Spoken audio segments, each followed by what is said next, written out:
Friends big boss house లోకి wild cards రావడంతోనే వాళ్ళ గేమ్ ఎలా మెరుగుపరుచుకోవాలి, వాళ్ళ గేమ్స్ ఏ రకంగా స్ట్రాటజీతో ఆడాలి, ఇవన్నీ మర్చిపోయి అక్కడ ఉన్న కంటెస్టెంట్స్ అందరి దగ్గరికి వెళ్ళిపోయి మీరు బాండ్స్ మీరు బాండ్స్ మీరు బాండ్స్ అని చెప్పటమే వీళ్ళ పని అయిపోయింది. అవునా? అసలు ఎవ్వరూ కూడా గేమ్ ని ఎలా డెవలప్ చేసుకోవాలి, బిగ్ బాస్ లో ఏ స్ట్రాటజీ ఎలా నడుస్తుంది, వాళ్ళ నోటి నుంచి ఏ విషయాలు వస్తాయని చెప్పకుండా మీరు బాండ్స్ పెట్టుకుంటున్నారు, మీరు ఈ రకంగా ఉంటున్నారు అంటూ వాళ్ళ బాండ్స్ మీద పడి ఏడవడమే సరిపోయింది. అయితే కర్మ రిటర్న్స్ అని అంటూ ఉంటాం. కర్మ రిటర్న్స్, కర్మ హిట్స్ బ్యాక్ ఇట్లాంటివి చెప్తూ ఉంటాం. అంటే కర్మ ఎవరిని వదిలిపెట్టదని నిన్న చాలా క్లియర్ గా అటు ఆయేషాకి ఇటు మౌద్రికి ఇద్దరికి కూడా చాలా క్లియర్ గా ఒక విషయం అయితే స్పష్టమైంది. వాళ్ళు తీసుకున్న గొయ్యిలో వాళ్ళే పడ్డారు. వాళ్ళు వేసిన నిందలు వాళ్ళకే వచ్చి పడ్డాయి. వాళ్ళు చూపించిన వేరు తిరిగి మళ్ళీ చుట్టూ తిరిగి వాళ్ళకే ఎదురెళ్ళింది. జరిగిన విషయం చెప్తా వినండి. అక్కడ 6 పేర్స్ పెట్టారు. నిన్న మనకి లైవ్ లో చాలా మంది చూసే ఉంటారు. ఇదేంటంటే గేమ్ 6 కంటెస్టెంట్స్ ఆడతారు. సుమన్ శెట్టి, గౌరవ్, రమ్య, శ్రీనివాస్, అలాగే ఈవిడ మాధురి, ఆయేషా ఉన్నారనమాట. సో 6 పేర్స్ ఉన్నారు కదా. సో 6 పేర్స్ ఏమైందంటే వీళ్ళందరూ గేమ్స్ ఆడుతున్న క్రమంలో ఫస్ట్ వచ్చేసేసి ఈ అబ్బాయి ఎవరు గౌరవ్ అండ్ సుమన్ శెట్టి వీళ్ళిద్దరు వెళ్ళిపోయారు. సుమన్ శెట్టి గారు చెప్పడంతో గౌరవ్ ఇమీడియట్ గా ఇదయ్యాడు. వాళ్ళిద్దరి మధ్య సింక్ బాగా కుదిరింది. నెక్స్ట్ నెక్స్ట్ పరిగెట్టుకుంటూ వెళ్ళింది ఎవరంటే ఆయేషా అనమాట. ఆయేషాకి ఏమైందంటే మాధురి గారు చాలా గట్టిగా చెప్పడం వల్ల ఆమెకి వెంటనే ఇమీడియట్ గా తనకి గేమ్ అర్థమైపోయింది. అయితే ఏమైంది, జస్ట్ తనకి ఏంటంటే కళ్ళద్దాలు సరిగ్గా ఉన్నా కూడా కనపడలేదు. ఆ హడావిడిలోనో దేనిలోనో కనపడలేదు అనమాట.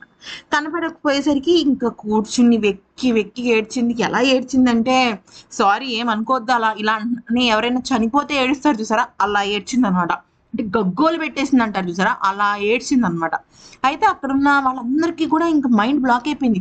ఏంటి అమ్మ ఇంత అరుస్తుంది ఏంటి, అసలు ఏమైంది, ఏం జరిగింది అని చెప్పేసి అందరు కంగారు పడిపోయారు. ఇప్పుడు అంతంత ఏడుస్తుంటే ఏమో ఏమో అని ఏడుస్తుంటే నాకు అసలు అక్కడున్న వాళ్ళు ఎవరికి అర్థం కాల. ఏమైంది అసలు, అమ్మాయికి ఏమైనా పడిందా ఏంటని చూస్తే లేదు ఏమో నేను గెలిచేదాన్ని ఏమో కానీ పోయిందేమో అని ఏడుస్తుంటే లేదు లేదు అప్పుడు ఇమ్మో చాలా ఓదార్చాడు అనమాట. లేదు ఆయేషా, లేదు ఆయేషా, ఇది ఒక్క గేమే కదా ఆయేషా, చాలా గేమ్స్ ఉంటాయి ఆయేషా, ప్లీజ్ ఆయేషా, బాధపడుతుంది ఆయేషా అని చెప్పేసి ఇమ్ము చాలా ఓదార్చుతాడు. ఓదార్చిన తర్వాత ఇంకా కేవలం ఇమ్ము మాత్రమే కాదండి, తనూజ, మాధురి, అక్కడున్న రాము, సాయి శ్రీనివాస్, రమ్య అందరూ కూర్చుని పాపం ఆమెను ఓదార్స్తారు. ఓదార్చేసరికి ఏమవుతుందంటే ఆమె కాసేపు ఏడుస్తుంది. చాలాసేపు ఏడ్చింది యాక్చువల్లీ ఫ్రాంక్లీ చెప్పాలంటే. ఏడ్చిన తర్వాత ఇంకా సెట్ అయింది, అంత బాగానే ఉంది. అయితే ఈ లోపు ఏమైందంటే చాలాసేపు మాధురి అక్కడున్న ఆయేషాని ఓదార్చి తన టీమ్మేటే కాబట్టి ఇక మాధురి గారేమో వేరే రూమ్ ఇంకా ఓదార్చిన తర్వాత కొంచెం పర్సనల్ స్పేస్ కావాలని చెప్పేసి ఆయేషా పక్కకి వెళ్తే ఈ లోపు దివ్య, తనుజ ఇంకొక రూమ్ ఉంటది కదా డిస్కషన్ రూమ్, ఆ రూమ్ లోకి వచ్చి కూర్చుంటే ఈవిడికి వచ్చి ఏడుస్తుంది అన్నమాట. ఏడుస్తుంటే అప్పుడు తనుజ వచ్చి ఓదార్చింది. అయితే తినేమని బాధపడుతుందంటే జస్ట్ ఒక చిన్న పాయింట్ లో మిస్ అయ్యాం మేము అని చెప్పేసి బాధపడుతుంది. ఫ్రెండ్స్ ఇక్కడ వీళ్ళకి అర్థం కాని విషయం ఏంటంటే అక్కడున్న వాళ్ళందరూ ఎన్నో టాస్క్లు ఆడారు. చిన్న పాయింట్ దగ్గర భరణి గారు కానీ, తనూజ కానీ, ఇమాన్యుల్ కానీ వీళ్ళందరూ ఆల్మోస్ట్ కెప్టెన్సీ టాస్క్ కెప్టెన్ వరకు వెళ్ళిపోయి ఒకే చిన్న పాయింట్ దగ్గర తనుజ లాస్ట్ వీక్ కళ్యాణ్ తనుజ విషయంలో తనుజాకి అలాగే పోయింది. అంతకుముందు 2-3 టాస్క్స్ లో అలాగే పోయింది. ఇక ఇంకొకరి విషయం చెప్తా వినండి.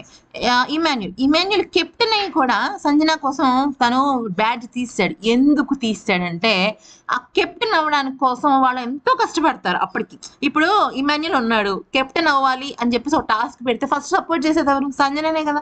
అంటే వాళ్ళిద్దరి మధ్య బాండింగ్ ఏర్పడింది. అలాగే తనూజ, కళ్యాణ్ ఉన్నారు. ఫస్ట్ కళ్యాణ్ కు సపోర్ట్ చేసింది ఎవరు? తనూజ సపోర్ట్ చేస్తే అప్పుడు ఏమనిపిస్తుంది మనకి మనసులో, వీళ్ళ వల్ల నేను కెప్టెన్ అయ్యాను, సో వీళ్ళ కోసం నేను త్యాగం చేసే తప్పేంటి అని అనిపిస్తుంది. అది బాండ్, అదేదో బాండ్ల కోసం బిగ్ బాస్కి వచ్చారా, నేను ఏ బాండ్ పెట్టుకోను అని అనడం చాలా పెద్ద తప్పు. సో ఇక్కడ వీళ్ళకి అర్థమైపోయింది. ఇప్పుడు మరి ఈవిడ ఎందుకు ఏడుస్తుంది, చిన్న గేమే కదా అని వదిలేయచ్చు కదా. ఎవరి దాకా వస్తేనే వాళ్ళకి అర్థమవుతుంది ఎంత ఎమోషనల్ అనే విషయాన్ని. అయితే నేను ఇక్కడ ఒక విషయం చెప్పాలనుకుంటున్నాను. రాగానే చెప్పచ్చు, ఒక పాయింట్ చెప్పచ్చు, ఏమండి మీరు బాండ్స్ పెట్టుకోకండి, బాండ్స్ పెట్టుకోవడం వల్ల మీ గేమ్ ఎక్కడ వెనకబడుతుందని మాకు అనిపిస్తుందని చెప్పచ్చు. ఒక్కసారి చెప్తే చిన్న సలహాలో ఉంటుంది, రెండోసారి చెప్తే స్ట్రాంగ్ వార్నింగ్ లేదా స్ట్రాంగ్ అడ్వైస్ లో ఉంటుంది, మూడోసారి చెప్తే అది టార్గెట్ ఉంటుంది, పద్దాక చెప్తూనే ఉంటే ఏమనిపిస్తుంది, వీళ్ళకి పని పట్టలేదు అనిపిస్తుంది. చూసే ఆడియన్స్కి అయితే, నాకైతే అదే అనిపిస్తుంది. ఎందుకంటే వాళ్ళు గేమ్ మీరు ఎలా స్ట్రాటజీగా ఆడారు, అక్కడ గేమ్ పరిస్థితులు ఎలా ఉన్నాయి అది అడగాలి. ఎందుకంటే బాండ్స్ పెట్టుకుంటే వాళ్ళకే బొక్క. ఇప్పుడు వాళ్ళు ఏదన్నా తేడా చేశారనుకోండి, వాళ్ళకే బొక్క. ఈ చూసే ఆడియన్స్ వాళ్ళు అభిప్రాయం చెప్పారు కదా, అప్పుడు గేమ్స్ గురించి అడగాలి. ఏమండి మీరు ఆ రోజు ఆ గేమ్ ఆడారు కదా, అసలు అక్కడ లోపల ఏం జరిగింది? ఇప్పుడు మనకు ఒక గేమ్ చాలా ఎగ్జైటింగ్ గా అనిపిస్తుంది, అవునా? ఆ గ్లాసులు తనూజ కళ్యాణ్ గెలిచిన గ్లాస్ టాస్క్ ఉంది కదా, అది చాలా ఎగ్జైటింగ్ గా అనిపిస్తుంది. ఆ గేమ్ ఎలా ఆడారు మీరు అది తెలుసుకోవాలి. కానీ ఎంతసేపు మీరు బాండ్లు పెట్టుకుంటున్నారు ఏంటండి అంటే, బాండ్లు పెట్టుకుంటే అది వాళ్ళది ఇష్టం. ఇప్పుడు మరి ఇంకొక పాయింట్ చెప్తా వినండి. కరెక్ట్ గా ఈ టాస్క్ ముందు బిగ్ బాస్ ఒక పాయింట్ ఇచ్చాడు, ఒక టాస్క్ ఇచ్చాడు. ఏంటంటే మీరు 6 సెలెక్ట్ అయ్యారు కదా, 6 ఇద్దరిద్దరు పేర్స్ చెప్పిన పేరప్ అవ్వండి అని ఇచ్చాడు. అంటే వాళ్ళ ఇష్టం అనమాట. అయితే ఈ ఈ మాధురిని ఆయేషాని ఎవ్వరు తీసుకోలేదు. గౌరవ్ వద్దన్నాడు, సాయి శ్రీనివాస్ వద్దన్నాడు, ఇంకా రమ్య వద్దంది. వీళ్ళ ముగ్గురు వద్దనేసరికి వీళ్ళకి ఫ్యూజ్లు ఎగిరిపోయాయి. ఈవిడ ఏమనుకుందంటే, రమ్య నన్ను ఖచ్చితంగా తీసుకుంటుంది, మా ఇద్దరి మధ్య రాయిపో అలాంటిది అని అనుకుంది. కానీ బ్యాక్ స్టాప్ ఎలా జరిగిందంటే, రమ్య ఏమందంటే, నేను మీతో ఆడను, నేను సుమన్ శెట్టి గారితో ఆడతానని చెప్పింది. అంటే మీకు అక్కడ అర్థమైందా? ఆల్రెడీ 2 పడిపోయాయి దెబ్బలు గటగట. ఇప్పుడు ఇప్పుడు మీకు ఒక విషయం చెప్తా వినండి. ఎప్పుడైతే ఈ మాధురి గారికి ఈ టైంలో ఎవరైనా వచ్చి మేడం నేను మీకు సపోర్ట్ చేస్తానన్నారో, అక్కడే ఒక బలమైన బాండ్ ఏర్పడిపోద్ది వాళ్ళకి. బలమైన బాండ్ ఏర్పడిపోయి ఇంక వాళ్ళ కోసం వాళ్ళు కాకుండా ఖచ్చితంగా చక్కగా ఇంకొకరికి, ఇప్పుడు మనం కష్టాల్లో ఉన్నప్పుడు నిలబడిన వాళ్ళని మనం ఎలా వదిలేస్తాం? వాళ్ళని వదలం. మనతో మనం షేరింగ్ జరుగుతుంది, కలిసి తింటాం, కలిసి ఆట విషయాలు పంచుకుంటాం, కలిసి ఇంకా చేస్తాం. సో ఇవన్నీ జరిగేటప్పటికి ఖచ్చితంగా బాండ్ ఏర్పడుతుంది. అయితే నిన్న భరణి గారికి ఇదే విషయం చెప్తూ మాధురి గారు ఏడ్చేశారు.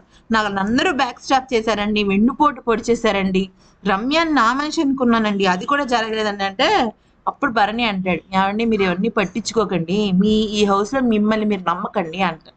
అయితే అప్పుడు ఆయన ఇంకో మాట కూడా అన్నారు, మనల్ని మనమే నమ్మని పరిస్థితుల్లో మనల్ని నమ్మి ఒకటి వెనకొచ్చి సపోర్ట్ చేస్తారు చూసారా, అప్పుడే బాండింగ్స్ ఏర్పడతాయండి. అప్పుడు మనకు తెలిసిపోద్ది ఎవరు జెన్యూన్, ఎవరు ఫేకు, ఎవరు ఇదని. మనం వీళ్ళని నమ్మడానికి లేదు అన్న వాళ్ళు కూడా ఒక్కొక్కసారి మనతో వచ్చి నిలబడతారు.